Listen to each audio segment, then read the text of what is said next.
भाग 3। डर और हिम्मत। तीनों बच्चे चंद्रा को आश्वासन देकर हवेली से बाहर निकले। वे जानते थे कि अब उन्हें चंद्रा की कहानी सभी को बतानी होगी ताकि उसकी आत्मा को शांति मिल सके। उन्होंने सबसे पहले गांव के मुखिया से मिलकर सारी कहानी बताई। मुखिया ने बच्चों की बात ध्यान से सुनी और गांव वालों को इकट्ठा करके चंद्रा की सच्चाई बताई। गांव के लोग चंद्रा की कहानी सुनकर हैरान रह गए और उन्होंने अपने किए पर पछतावा किया। आखिरकार गांव वालों ने मिलकर एक बड़ा कार्यक्रम आयोजित किया जिसमें चंद्रा की सच्चाई सबके सामने रखी गई। चंद्रा की बहन को भी बुलाया गया और उसकी सच्चाई उजागर की गई। जब यह सब हुआ तो हवेली के ऊपर मंडराती चंद्रा की आत्मा धीरे धीरे अदृश्य हो गई और हवेली का डरावना वातावरण भी खत्म हो गया। गांव के लोगों ने मिलकर चंद्रा की याद में एक मंदिर बनवाया और उसकी आत्मा के शांति के लिए प्रार्थना की। हवेली को भी पूरी तरह से मिटा दिया गया ताकि उस जगह से चंद्रा की दर्दनाक यादें भी समाप्त हो सके।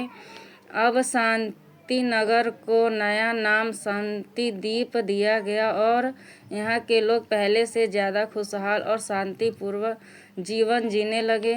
उन्होंने यह सीख लिया कि किसी भी इंसान को उसके कामों से नहीं बल्कि उसकी नीयत से परखना जाना चाहिए। रोहन, माया और सुमित की बहादुरी ने गांव को एक नया जीवन दिया और उन्होंने साबित किया कि सच्चाई और हिम्मत के साथ हर डर को दूर किया जा सकता है। हवेली के चारों ओर ऊंचे पेड़ों का एक घना घेरा था जो उसे बाहरी दुनिया से लगभग छुपा देता था।